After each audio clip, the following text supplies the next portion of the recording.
Duta Besar Korea Utara ke Malaysia, Kang Chol, mencadangkan siasatan berhubung punca kematian Kim Jong-nam dilakukan dengan kerjasama pihaknya dan Polis Diraja Malaysia. Katanya ia bertujuan mendapat keputusan yang lebih menyeluruh berhubung bedah siasat itu.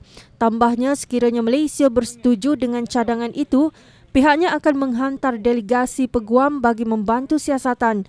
Kang Chol dipanggil ke Wisma Putra untuk mendapatkan penjelasan lanjut mengenai tuduhan Republik itu terhadap Malaysia.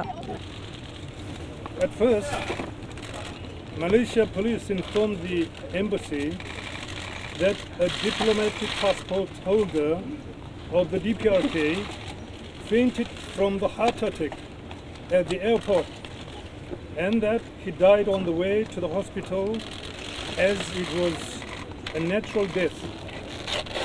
It has been 7 days since the incident, but there is no clear evidence on the cause of the death, and at the moment we cannot trust the investigation by the Malaysian police, even though its result would be obtained. It only increases the doubt that there would be someone else's hand behind the investigation. It is also reported that Deputy Prime Minister and Home Minister of Malaysia spoke to the media that Malaysia would accept our request to release the body.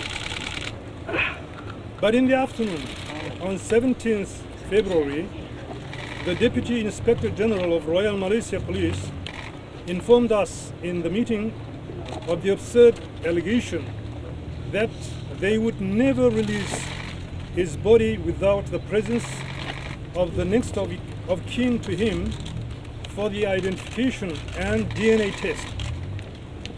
The embassy has already identified his identity, named Kim Chol, a DPRK citizen as mentioned in his passport.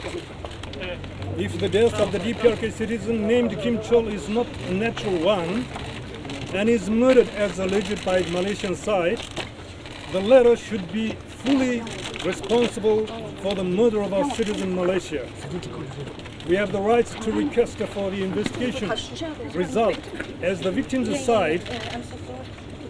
Particularly, there is an allegation that the arrested female suspects murdered him by poison needles by South Korean media or by daubing chemicals in the face.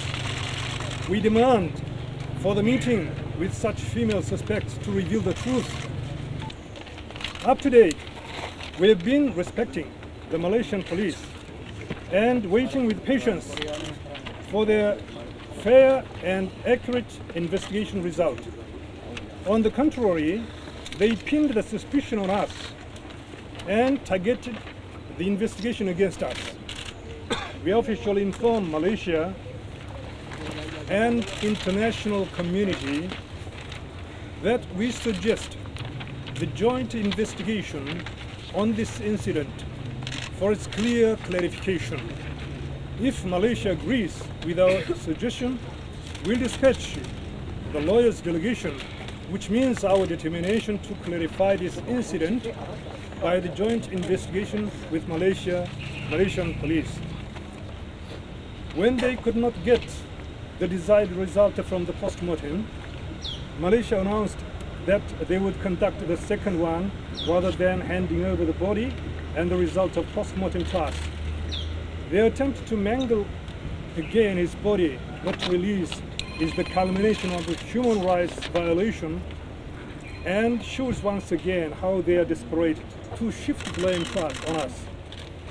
Last Friday night, the Malaysian plainclothes police raided a condominium of our citizen here in Kuala Lumpur and forcibly arrested him without any warrant or evidence and made it public that they arrested the mastermind of the incident before any form of inquiry began. They also aired on TV the scene that the said person was arrested in fetus.